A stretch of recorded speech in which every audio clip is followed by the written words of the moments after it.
Hi there. This is the third video in a series looking at modes. Now that's quite a lot of theory in modes, so if you haven't seen the first two videos in this series, links down there in the information section on YouTube to those, because I strongly recommend you have a look and listen to those before you get on with this one. Now in those first two videos what we did was we looked at the theory behind modes and said that a mode is effectively an inversion of a scale. It's the notes of a scale rearranged on different degrees of the scale. So we're using the C major as an example. If we took the notes of C major, rearranged them on D as the root note, so we had D, E, F, G, A, B, C. That's what we call the D Dorian mode. A mode is the notes of the scale rearranged on a different root note. And then the second video what we did was we looked at the way we can pull out the modal sound by playing the notes of a scale over a given bass note, and that bass note kind of draws out the modal sound. So that's told us what modes are, where they come from, how they sound. But I think we need to get in a bit more about how we actually play them. So hopefully you've got a copy of PhatPhish with you, because that'll be quite a useful tool. And what we'll do is just look at some common fingering, some useful fingering, some scale boxes for the modes of the major scale. Now scale boxes aren't the be all end all. You know, eventually you need to know where the notes of the mode are right the ways across the neck, you know, and that. But as a starting point, scale boxes are good because they give you a nice frame of reference. And as you progress with your playing, they can also kind of give you like a comfort zone. So if you're ever improvising and you're trying to be all over the neck and you kind of lose your place, so you just need to go back somewhere safe during your improvising, you can always go back to that scale box where you feel comfortable, just to kind of gather your thoughts and then move off with some other experimentation. Okay, so let's start by looking at the Ionian mode, or the major scale. Now we've seen this a load of times before. Now, you get your copy of PhatPhish and you dial in, say, C major Ionian. It'll look like this. And that's all over the place. Now what I want to talk about in this video really is just concentrating more on scale boxes. So let's hide a few of the notes on the neck and just look at a box that we can use. And that gives us this, it's like what we can call a movable scale box. So we've got this shape here.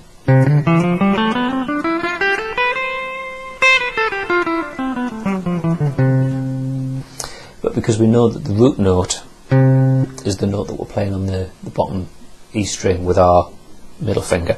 In this case this is C Ionian, so I'm playing C here. I can move that box around, and wherever my middle finger rests, that's the root note of the scale. So whereas that was C Ionian, if I take it down so my middle finger's on the 5th fret on the bottom E string at an A, that's A Ionian mode.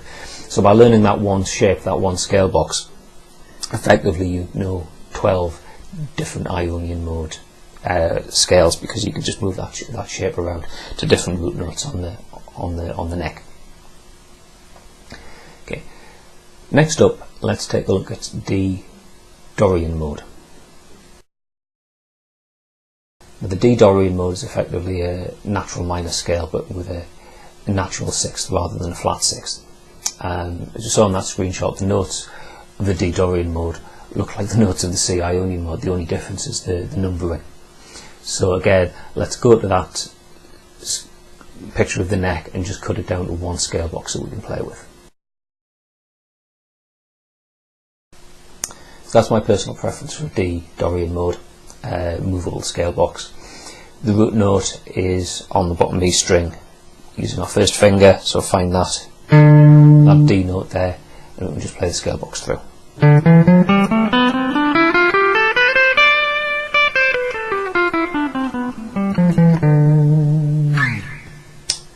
Okay, now let's move on and have a look at the E Phrygian mode.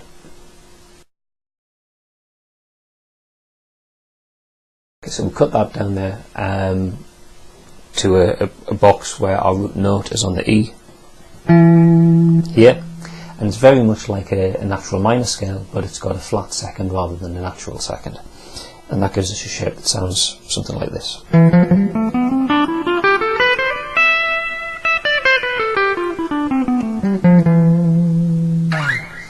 And again, it's a movable scale box. By learning that box, we will learn 12 different Phrygian modes, because wherever we put our index finger, that note there, say is a G, gives us G Phrygian. Or we'll go to a B, gives us a B Phrygian. And so on, anywhere on the neck. Fourth mode of the major scale is the Lydian mode. Working in the key of C major, the fourth degree is F, so we'll be looking for a shape for the F Lydian. So using our F on the bottom E string as a root note, we can play that movable shape through.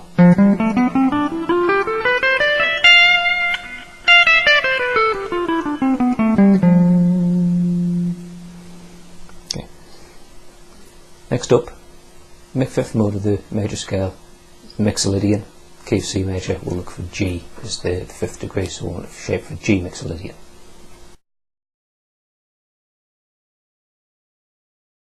Okay, let's move it back down the neck, because it's getting a bit too far up there before. So it finds a G on the bottom E string here at the third fret, and we can play that G Mixolydian shape through.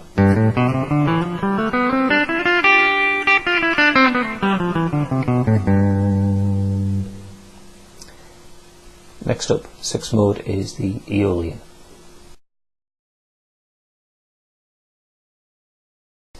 Key of C major, sixth degree is A, so we have the A Aeolian mode, and that should be a fingering that you're already fairly familiar with, because it's the shape of the A natural minor.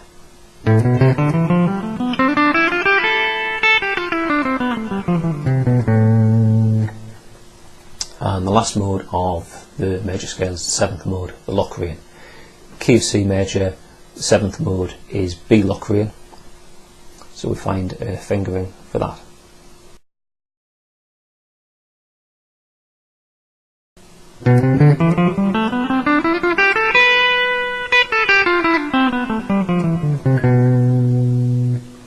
It's the B Locrian mode. So what we've got there is 7 scale boxes for the 7 modes of the major scale, but because they're movable scale boxes, effectively we now know fingerings for all of the modes of all of the major scales. It's just a case of finding a scale box where the root note falls on the right note on the bottom E string, and then you can build the box up from there.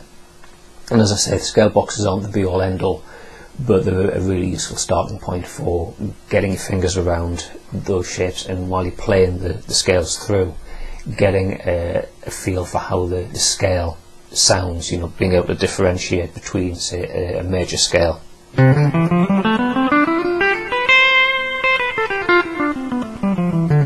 like C major, and then, say, play the parallel Mixolydian mode,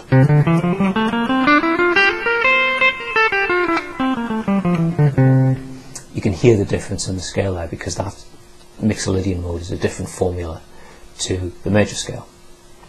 You know, so try playing, you know, the modes of the C major scale or whatever major scale you want, so you're only ever using the same 7 notes but arranged from different root notes.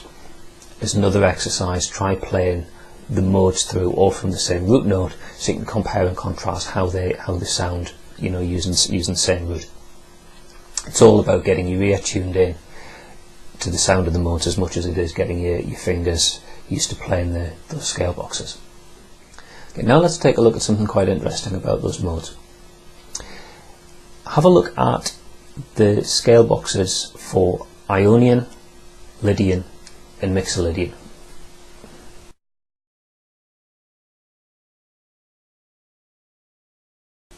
And now let's take a look at the scale boxes for the Dorian, the Phrygian and the Aeolian.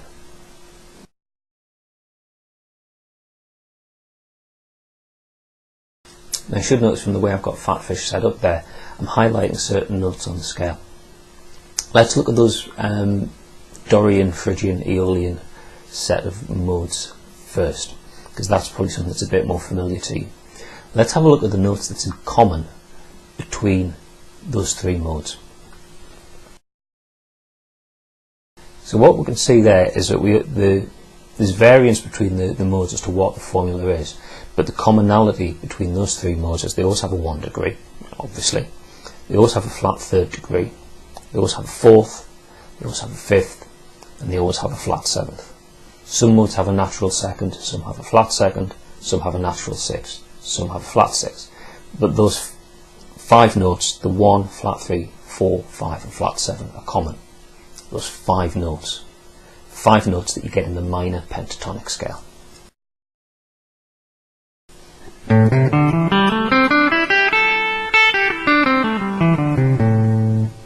So what we can think of the minor pentatonic as being is like a skeleton around which we can build the minor modes. Those 3 modes, the Dorian, the Phrygian and the Aeolian, are what we call minor modes because they've got a flat 3rd in them. Flat 3rd means minor.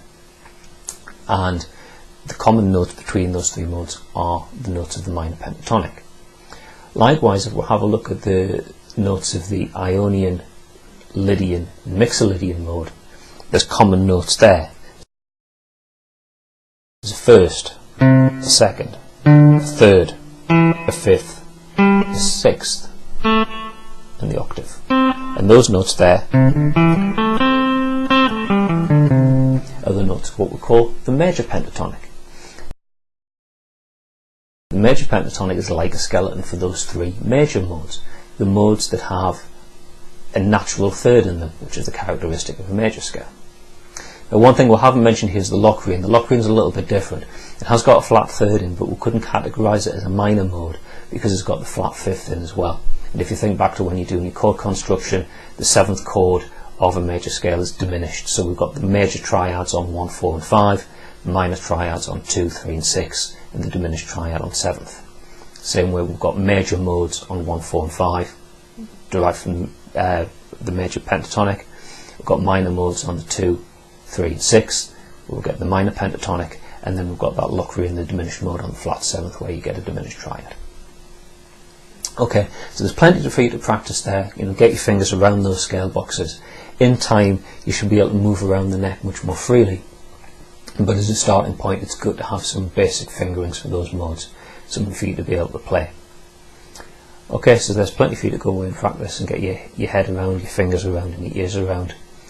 Hopefully that'll keep you busy. Enjoy practicing. Hope you get something out of this, and I'll see you in another video soon. Bye for now.